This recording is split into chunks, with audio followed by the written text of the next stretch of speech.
Hello दोस्तों, कैसे हैं आप सब। जिस वैकेंसी का बहुत बेसब्री से इंतजार था डिप्लोमा और बीटेक वालों के लिए, फाइनली वो वैकेंसी आ चुकी है। आरआरबी जूनियर इंजीनियर की फुल नोटिफिकेशन आउट हो चुकी है। टोटल वैकेंसी 2569 है, जिसमें अब आगे हम आप लोग को बताएंगे इसमें मुख्य क्या बदलाव हुआ है, सिलेबस क्या होने वाला है, सिविल इलेक्ट्रिकल मैकेनिकल की क्या सीटें होने वाली हैं, इसके इम्पोर्टेंट डेट क्या है और किस जोन में कितनी वैकेंसी है, आइए देखते हैं।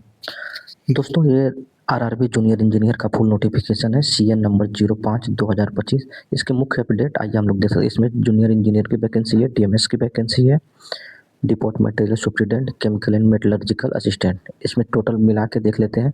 आगे सारी इनका समरी है, टोटल यहाँ पे दिया हुआ है कौन से एग्जाम में क्या क्या चीज़ें हैं। तो इम्पोर्टेंट डेट देख लेते हैं। डेट ऑफ ऑनलाइन एप्लीकेशन 31/10/2025 है। लास्ट डेट ऑफ सबमिशन का 30/11/2025 है। पेमेंट का लास्ट डेट 2/12/2025 है। अगर आप कोई गलती कर देते हैं तो मॉडिफिकेशन करने का डेट 3/12 से 12/12 तक है। आइए और भी इसमें इंपॉर्टेंट चीज़ देख लेते हैं। टोटल सारे वैकेंसी जो है रेलवे जेई के लेवल 6 के अंतर्गत आते हैं, जिनका बेसिक 45,400 है। मेडिकल स्टैंडर्ड आगे देखेंगे। 18 से 33 साल इसमें एज क्राइटेरिया दिया गया है। टोटल पोस्ट 2569 है। इसमें इंपॉर्टेंट अपडेट आइए देख लेते हैं जल्दी जल्दी। एज रिलैक्सेशन अगर आपको लेना है तो अपर एज लिमिट के लिए 1/1/2026 से काउंट होगा। और देख लेते हैं जल्दी से इसमें क्या इन्होंने इस बार नया कुछ दिया है। मेडिकल का इन्होंने दिया हुआ है A3 के लिए 6/9 या 6/9 विथ या विदाउट ग्लास है। ये सारी देख लीजिएगा। B1 कैटेगरी में क्या है, C1 कैटेगरी में क्या है।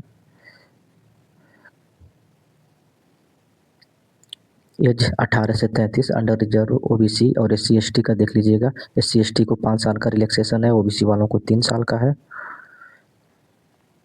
फॉर्म फीस 500 रुपये अंडर रिजर्व और ओबीसी वालों के लिए। SC ST वालों के लिए या फिर जो EBC सर्टिफिकेट देंगे उनको 250 रुपये। फर्स्ट स्टेज में आप बैठेंगे तो उसका रिफंड आएगा। यहाँ पे वही लिखा हुआ है रिफंड का बात। ये EBC का क्राइटेरिया, EWS का क्राइटेरिया है, जो आपके पास ये सारी चीज़ें फुलफिल होना चाहिए। और ये भी आप ध्यान रखेंगे फाइनेंशियल ईयर 2024-25 का EWS का सर्टिफिकेट हो जो 30/11/2025 से पहले का बना हो। ये चीज़ आप ध्यान रखेंगे EWS वाले। आगे देख लेते हैं जल्दी से। NOC उनको प्रस्तुत करना है जो लोग अभी कहीं गवर्नमेंटेड में है। इसमें 4 तरह की प्रोसेस है, स्टेज 1, स्टेज 2, DV और मेडिकल। तो आइए इसका सिलेबस देख लेते हैं। CBT 1 का एग्ज़ाम 90 मिनट का होगा, जिसमें mathematics, intelligence, reasoning, general awareness और फिजिक्स ये सारा इन्होंने दिया है। 25 क्वेश्चन आएंगे ये रीजनिंग के, 30 क्वेश्चन मैथ के, 15 जनरल अवेयरनेस, 30 क्वेश्चन साइंस के। टोटल 100 क्वेश्चन रहेंगे 90 मिनट का। 1/3 नेगेटिव है। और पास करने के लिए अंडर रिजर्व वालों को 40%, EWS वालों को 40%, OBC NCL और SC को 30%, ST वालों को 25% लाना होगा। और सेकंड स्टेज की बात कर लेते हैं। तो सेकंड स्टेज 120 मिनट में 150 क्वेश्चन होते हैं। जनरल अवेयरनेस के 15 क्वेश्चन, फिजिक्स केमिस्ट्री के 15 क्वेश्चन, बेसिक आप कंप्यूटर एंड एप्लीकेशन के 10 क्वेश्चन, बेसिक आप इन्वायरमेंट एंड पॉल्यूशन कंट्रोल के 10 क्वेश्चन, टेक्निकल एबिलिटी के 100 क्वेश्चन। टोटल 150 क्वेश्चन 2 घंटे में करने होते हैं आपको। इसमें भी 1/3 नेगेटिव मार्किंग होती है। ये सर मैकेनिकल की सारे लाइट ट्रेड है, जो मैकेनिकल वाले अप्लाई कर लेंगे। इलेक्ट्रिकल के ये 2 ट्रेड हैं, इलेक्ट्रॉनिक्स की ये हैं, सिविल इंजीनियरिंग की ये हैं। और CMA का है तो BSc होना चाहिए केमिस्ट्री या फिजिक्स से। नॉर्मलाइज स्कोर के आधार पे CBT 2 में आपको सिलेक्शन की जाएगी। फाइनल मेरिट इंडेक्स बनेगा। ये इन्होंने मेरिट इंडेक्स का ये नॉर्मलाइजेशन का फार्मूला बनाया इन्होंने, जिससे मेरिट इंडेक्स बनता है। ये फॉर्म भरने की एडवाइजरी है, कैसे आपको फॉर्म भरना है। लाइव फोटो कैप्चर होगा। मॉडिफिकेशन करने का डेट जैसा कि मैंने आपको बताया था 3/12 से 12/12/2025 तक है। आइए दोस्तों अब देख लेते हैं कौन से जोन में कितनी वैकेंसी हैं।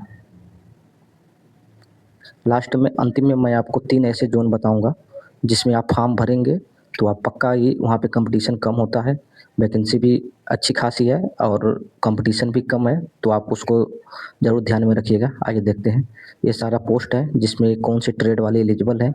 ये मैकेनिकल, इलेक्ट्रिकल, इलेक्ट्रॉनिक्स कम्बिनेशन से ये सब्जेक्ट ये ट्रेड है 1 से लेकर 5 तक। और बीएससी या सिविल इंजीनियरिंग के लिए ये 6 से लेके 9 तक है और मैकेनिकल वालों के लिए 10 नंबर है। मैकेनिकल इलेक्ट्रिकल ये कॉम्बिनेशन से जो ट्रेड है ये सारी ट्रेड है। इसमें ये आपको देख लीजिएगा मेडिकल स्टैंडर्ड एसएनटी वालों के लिए क्या-क्या एलिजिबल है।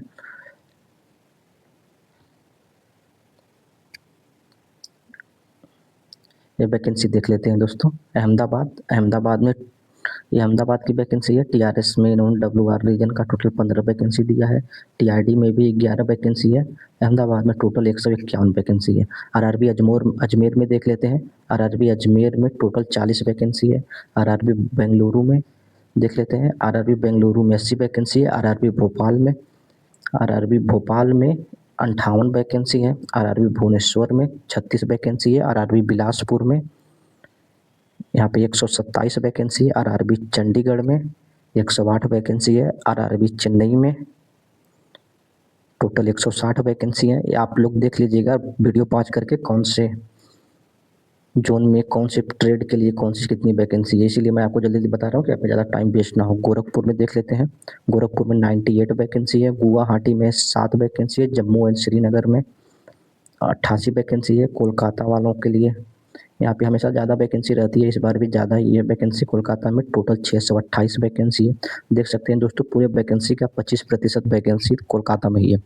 ये आरआरबी मालदा में 45 वैकेंसी। आरआरबी मुंबई में भी वैकेंसी ज़्यादा होती है। देख लेते हैं आरआरबी मुंबई में भी 434 वैकेंसी है। आरआरबी मुजफ्फरपुर में 23 वैकेंसी। आरआरबी पटना में 50 वैकेंसी है। आरआरबी प्रयागराज यहाँ भी वैकेंसी ठीक ठाक रहती है, इस बार 162 ही आई है। आरआरबी रांची 109 पोस्ट है। आरआरबी सिकंदराबाद 103 है। आरआरबी तिरुवनंतपुरम में 62। एक ग्रैंड टोटल देखिए 2569 वैकेंसी है। इसमें आप ये भी देख सकते हैं अंडर रिजर्व वालों के लिए 1090, एससी वालों के लिए 410, एसटी के लिए 210, ओबीसी वालों के लिए 615 और ईडब्ल्यूएस वालों के लिए टोटल 244 वैकेंसी। दोस्तों साउथ वाली वैकेंसी को आप मैं जोन बता दे रहा हूँ उसको आप प्रीफर कर सकते हैं। अगर आप अभी तक बेरोजगार हैं, अगर कहीं आपकी जॉब नहीं लगी है तो आप अपने घर से दूर रह के फॉर्म भरिए, तो जिसमें आपको ज़्यादा फायदा हो सकता है। RRB Malda, RRB Ranchi, RRB Secunderabad, इन जोन को आप प्रीफर कर सकते हैं, जिसमें अभी वैकेंसी भी ठीक है, लगभग उतना भी कम भी नहीं है।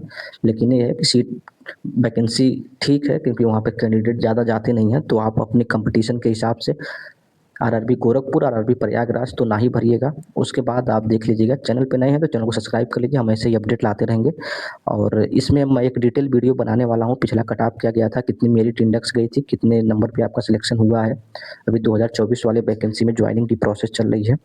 तो मिलते हैं अगले अपडेट में, तब तक चैनल को सब्सक्राइब करके रखिए।